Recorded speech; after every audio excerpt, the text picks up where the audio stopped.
What's going on, guys? So I wanted to go on here one time and just kind of break down individual subjects. So this is going to be something that I do too. Spartacus, my cat, might hop up in here. But I wanted to break down individual topics as well as doing the other series and the workouts that I do to continue to provide you guys more education, things that you guys can build into your own workouts if you're not working one-on-one with me. But some things that you guys can incorporate to improve yourself, as well as start to understand some of the things that trainers do when they're programming and things like that to help out their clients. So one of the big things that you may or may not have heard is progressive overload. And progressive overload is essentially where you're making the workout more difficult. So you're following a 4 to 6 week program. And that 4 to 6 week program, the way I do them is essentially the same exact workouts that you're just repeating for 4 to 6 weeks. Your body's going to slowly adapt to those. So you want your body to make the adaptations to that workout.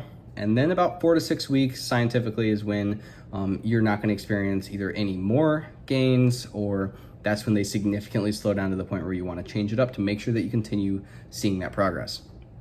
So week 1, I kind of focus mostly on we need to find our weights. Now, you advanced lifters probably know roughly what you should be at based off your percentage of 1 rep max, things like that, or how the last workouts were going. The rep schemes might be changing, but you probably know somewhat where you should be at. Beginner lifters are going to have no clue.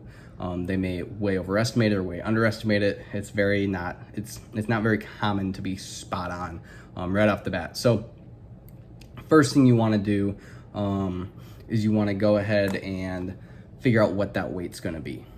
After that, the second week, we're kind of figuring out what weight we want to use from there. So we want to progress all those lifts during that second week, really push it. Now our body's a little bit more used to it. We probably took it a little bit easy on the first week.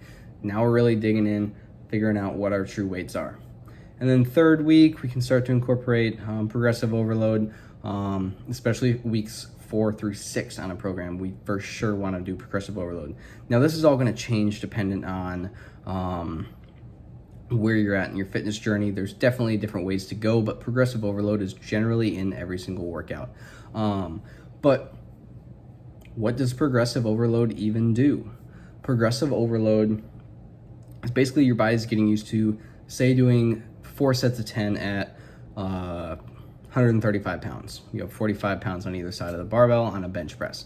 So when you're doing that 4 sets of 10 with 135 pounds, you don't want to just do 4 sets of 10 every single week as that exercise in the workout itself. You want to progress that exercise to tax the body more to make sure we can, squeeze out as much of the gains that we can on that program.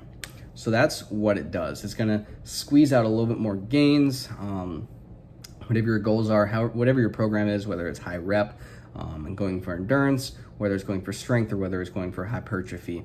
But we're trying to squeeze out a little bit more out of each workout. So the workout is built, and then within each workout on weeks, especially 4 to 6, we're going to tailor into those exercises ways that we can use progressive overload. And I'll get into different ways here in a little bit. So the next thing is, why do it? You want your body to, kind of breaking down a little bit further, you want your body to continue to adapt, and that's going to force it to adapt. You're doing 4 sets of 10. I'm just going to use the example of increasing weight. So 4 sets of 10. Now on that last set, the last 2 sets, adding maybe even just 2.5s, maybe 10s, maybe 5s, whatever it is. But on that last set, you're going to add weight to it. And now that's that progressive overload right there. Now you're going to do that last set, that 4th set out of 10 with the extra 2.5s on there. Now this set you may not actually get to 10, and that's fine. We want to get our body used to a heavier weight, so the next time 4 sets of 10 bench press comes around, we're not doing 135. Ideally, we've progressed and we're up to a higher weight, whether that's 155, 145, whether that's 140. But we want to see that progression the next time 4 sets of 10 comes around. So what are some different kinds of progressive overload? Your most common one, which is the one I use the example of, is simply adding weight. A lot of your more advanced lifters, you're gonna see those 2.5s on because they're not gonna see massive strength gains each time. They're fighting that to keep doing that progression. Your newbie lifters, you might see newbie gains and you might throw 25s on. You might throw some really, really heavy weight on top for that last set, and that's fine. That's also an indication that you should have been going higher. If you're still making it to 10 or whatever your rep range is, that's also an indication that you should have been higher each time. So now on the next set or the next week of the program, simply start out at a heavier weight to begin with. Maybe start out at that weight that you were use the progressive overload for, or maybe find a middle ground in between there. So it's also a good catch-all for, okay, I was going way too light. I thought I was pushing myself, but I wasn't pushing myself hard enough. So now we can go up and weight on our regular sets. So it's a good catch there too. But more weight, you can add more weight to the last set, last 2 sets, whatever it is. You can add more reps. So if we're doing 4 sets of 10 for 135, now on that last set, we're gonna try and crank it out, make it to 12, make it to 15. That's gonna be more focused on endurance. And all these you can kind of tailor to what your goals are. So the most common one is adding weight. Less rest period. So if you're doing sets of 10 to 8 to 12, and you're taking minute rest periods, you can take a 45-second rest period. You can take a 30-second rest period. That's gonna be your way to make the exercise more difficult. You can do a drop set. So you do your set of 10, 4th set of 10 at 135, drop some weight off of it. Now we're doing 100 pounds. And we're gonna do another set of 5, another set of 10, whatever it is. That's gonna make it more difficult. You can do a superset, so you can do a completely different exercise. Maybe we're gonna do a bench press followed by a chest fly.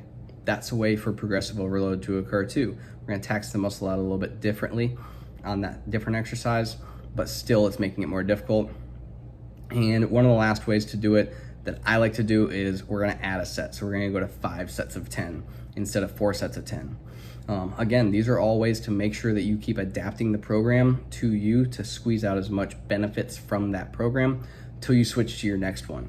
Now, the reason you want to stay on a program for about 4 to 6 weeks is because you do want to see those gains. You don't want your body to go from this workout to this workout to this workout. You want to follow a program so your body knows specifically what it's trying to adapt to. That way it makes those adaptations. And then once those adaptations have been made and the progress is slowed down some, now we change the program. That's why you follow a program instead of just going into the gym and hitting the chest day. I hear all the time people doing like a push day, pull day, legs day, but once they're in the gym, there's nothing that they're following, whether it's a program on their phone or something written down. There's nothing that they're specifically following, and that's why programs are important. This is breaking down how to progress those programs. A lot of people are like, well, you're just gonna write one program for me for 4 to 6 weeks? Well, yeah, this is how you change that program within the program though. So the workouts that I like to do for my clients is I make them do the first exercise with progressive overload.